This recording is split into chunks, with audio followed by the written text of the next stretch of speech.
vamos a regresar a hablar del plan B de la reforma electoral. Y es que estaba yo analizando esta nota que vamos a leer y tiene bastante sentido, ¿eh? Tiene bastante sentido.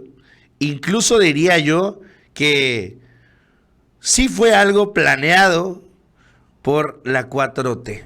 Y es que después de que se da la restitución de Edmundo Jacobo, en la cual el Tribunal Electoral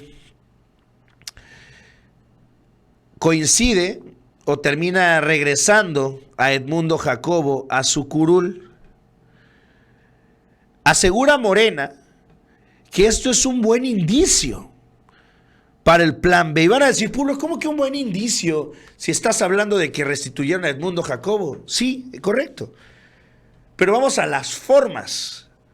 Se realizó el voto de parte del Tribunal Electoral y quedó empatado 3-3.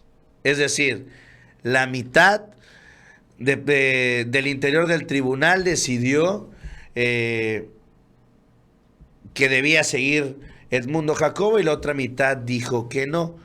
Ante la forma de esta resolución se tuvo que llegar a deliberar, por así que hacer un desempate, que finalmente llevó a Edmundo Jacobo a continuar al frente de esto. Y esto se podría dar en el plan B de la reforma del presidente. Y este empate técnico estaría llevando a que fuera aprobada, porque tiene...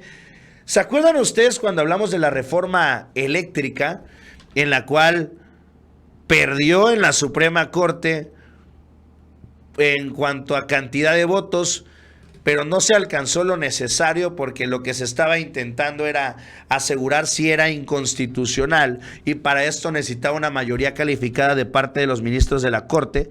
Pues esto mismo pasaría.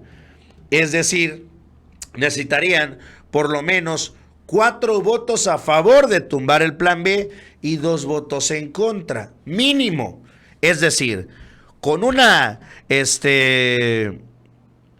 votación de 3-3, el plan B de la reforma electoral del presidente estaría pasando. No fue una victoria para el INE. El fallo del Tribunal Electoral podría indicar que la victoria del plan B se dé en la Suprema Corte. El diputado Hamlet García, diputado federal morenista, sostuvo que la determinación del Tribunal Electoral del Poder Judicial, que favoreció a Edmundo Jacobo para mantenerlo como secretario ejecutivo del INE, lejos de presentar una victoria para el INE, podría ser un indicio de la victoria del plan B del presidente. Dice, nos dan muchas esperanzas sobre lo que pueda suceder en la Suprema, porque significa que cuando estos asuntos llegan al conocimiento de los jueces, no existe acuerdo sobre esta interpretación. Vamos a ver lo que dijo el diputado morenista Hamlet. Sin embargo, el hecho de que exista un empate de 3 votos contra 3 nos da muchas esperanzas sobre lo que puede suceder en la Suprema Corte de Justicia de la Nación, porque significa que cuando estos asuntos están llegando al conocimiento de los jueces constitucionales, no existe acuerdo sobre la interpretación. Y tenemos que recordar que para que la norma sea declarada inconstitucional de manera general, se requiere el voto de 8 de los 11 ministros de la Suprema Corte. Es decir, si en la Corte se replica una votación dividida, pues entonces el plan B sobrevive y tiene vigencia para las elecciones del año 2024.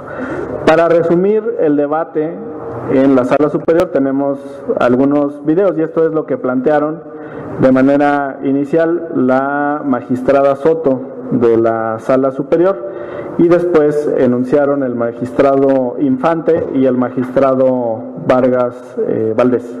Por favor.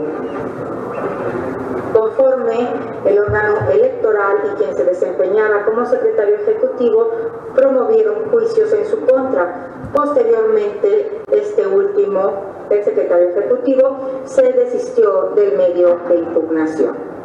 El proyecto propone tener por no presentado el juicio que a su vez presentó el servidor público al haberse desistido, y en relación con el promovido por el propio instituto. Se considera que cumple con los requisitos de procedencia, califica como fundados diversos agravios y propone inaplicar al caso concreto el artículo 17º tránsito.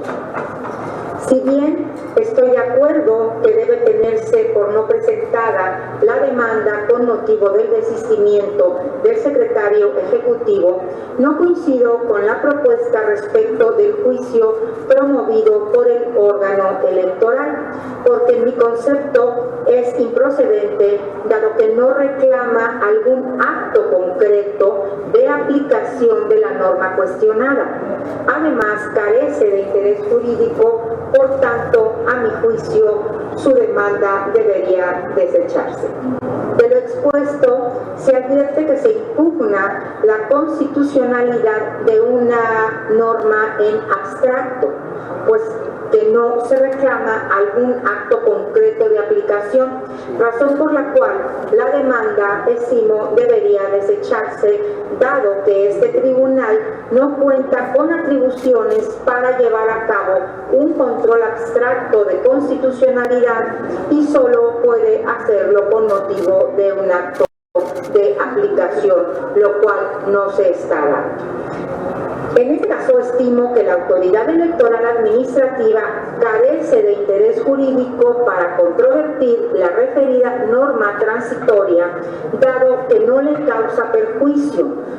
En consecuencia, si la propia autoridad electoral nombrara libremente a una o a un encargado del despacho para seguir funcionando y posteriormente designara a la persona titular, no advierto que la autoridad electoral resienta un perjuicio en su esfera jurídica, ni que se obstaculicen las funciones que constitucionalmente tienen encomendadas, pues pueden nombrar a quien ellos decidan.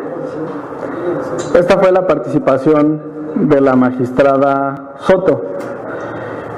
Dice que no hay ningún acto concreto de aplicación y por ende resulta improcedente la presentación de este recurso que encauzaron como un juicio electoral. Dice que no hay interés jurídico por parte del Instituto Nacional Electoral. Dice que la Sala Superior no puede desarrollar un control abstracto porque no tiene atribuciones para ello. Control abstracto significa analizar la norma en sí misma y no su aplicación a un caso concreto. ¿Quién sí puede desarrollar control abstracto en nuestro país? La Suprema Corte de Justicia de la Nación, a través de las acciones de inconstitucionalidad y las controversias constitucionales. Es decir, que esto se terminaría discutiendo al interior de la Suprema Corte de Justicia de la Nación, la cual pues tendría el futuro que ya habíamos platicado. Tendría que realizarse una votación del mismo índole que se dio la de la reforma eléctrica y muy probablemente terminaría cayendo la intentona del INE de frenar el plan B. Es decir, pues es interesante este escenario que pone Hamlet García. ¿Por qué? Porque sería bastante sencillo, entre comillas, aprobar el plan B. De eso a que Norma Piña pues termine presionando a los demás ministros, eso pues podría ya ser otro cantar. Lo estaremos viendo ya en las próximas semanas. Recordemos que esto se tiene que discutir ya, porque si no queda tal cual como está y se tendría que aplicar para las elecciones del 2024. Recordemos también, este plan B no aplica todavía para las elecciones del Estado de México y de Coahuila.